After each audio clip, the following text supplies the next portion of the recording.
antara Sungai Yordan dan Laut Tengah telah menjadi salah satu titik paling bersejarah di dunia selama ribuan tahun, dikenal sebagai tanah yang suci bagi tiga agama Samawi, Yahudi, Kristen, dan Islam. Kawasan ini tak pernah sepi dari pergantian kekuasaan, mulai dari era kuno, kekaisaran besar, hingga masa modern. Akar konflik modern bermula pada akhir abad ke-19 dan awal abad ke-20 di tengah runtuhnya Kesultanan Utsmaniyah dan masuknya mandat Inggris atas Palestina. Di saat yang sama, gelombang migrasi kaum Yahudi Eropa yang melarikan diri dari penganiayaan dan Holocaust mulai berdatangan ke tanah leluhur mereka, di mana jutaan penduduk Arab Palestina telah tinggal dan berakar selama berabad-abad. Situasi semakin rumit ketika Perserikatan Bangsa-Bangsa mengusulkan rencana partisi pada tahun 1947 untuk membagi wilayah tersebut menjadi dua negara, Yahudi dan Arab. Penolakan dari pihak Arab memicu perangan tahun 1948. Peristiwa ini melahirkan apa yang disebut oleh bangsa Palestina sebagai Nakba bencana, di mana ratusan ribu warga kehilangan tanah, rumah, dan harus mengungsi ke wilayah-wilayah sekitar.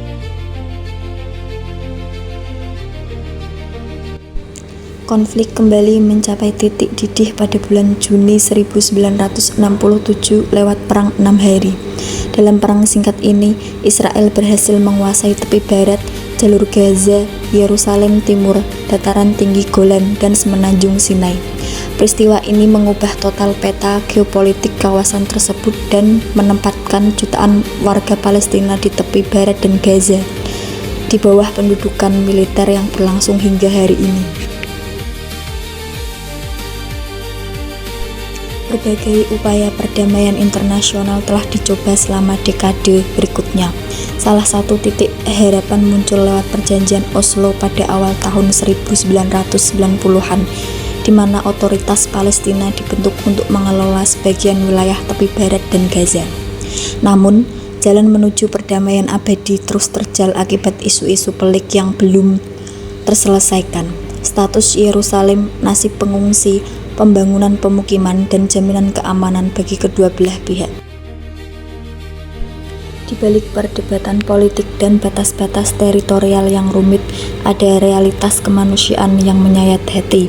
Selama puluhan tahun, warga sipil, terutama anak-anak dan keluarga di Gaza dan tepi barat harus tumbuh di tengah keterbatasan akses air bersih, layanan kesehatan yang rapuh, dan bayang-bayang konflik yang tak berkesudahan.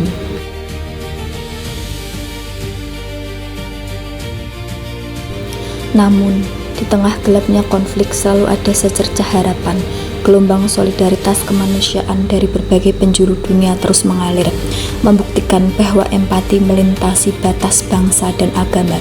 Perdamaian sejati hanya bisa terwujud jika kemanusiaan ditempatkan di atas segalanya, dengan dialog, keadilan, dan pengakuan atas hak hidup setiap insan.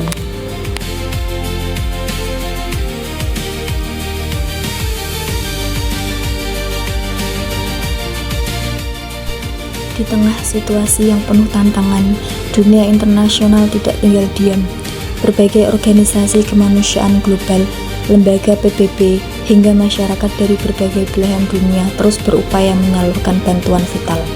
Mulai dari pasukan medis, makanan, air bersih, hingga dukungan psikososial untuk anak-anak yang trauma akibat konflik.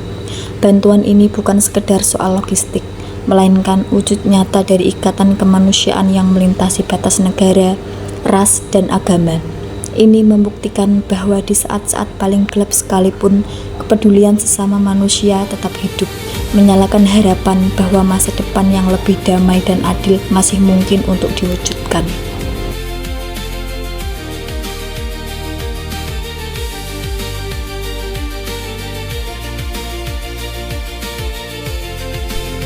Dari bentangan sejarah yang panjang hingga perjuangan kemanusiaan di lapangan, satu hal yang pasti, konflik dan penderitaan bukanlah akhir dari segalanya.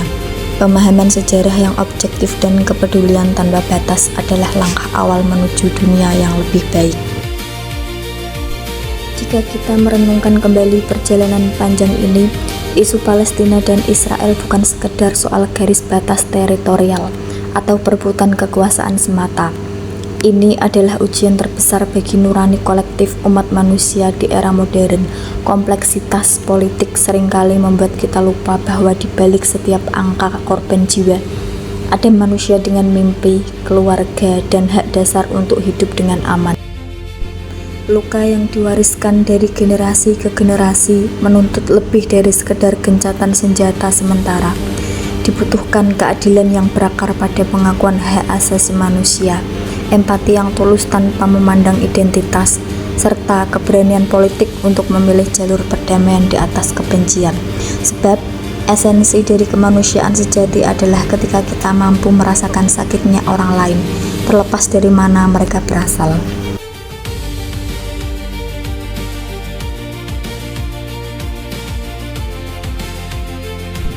Lalu, pertanyaannya sekarang, bagaimana agar perdamaian itu benar-benar bisa diwujudkan?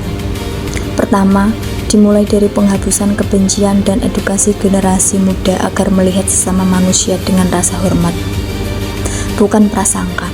Kedua, dialog yang inklusif dan adil tanpa syarat, yang melibatkan suara-suara dari akar rumput mereka yang paling merasakan dampak langsung dari konflik.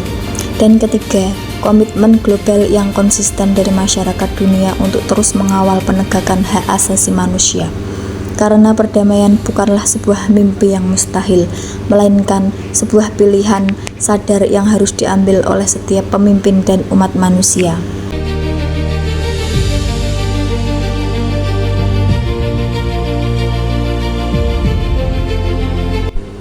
Bagaimana menurut kalian tentang sejarah dan dinamika kemanusiaan ini? Tulis pendapat kalian di kolom komentar di bawah ya. Jangan lupa untuk like, share, dan subscribe channel ini biar kita terus bisa membahas topik-topik edukatif dan bermakna lainnya. Sampai jumpa di video berikutnya. Tetap jaga kemanusiaan dan salam damai.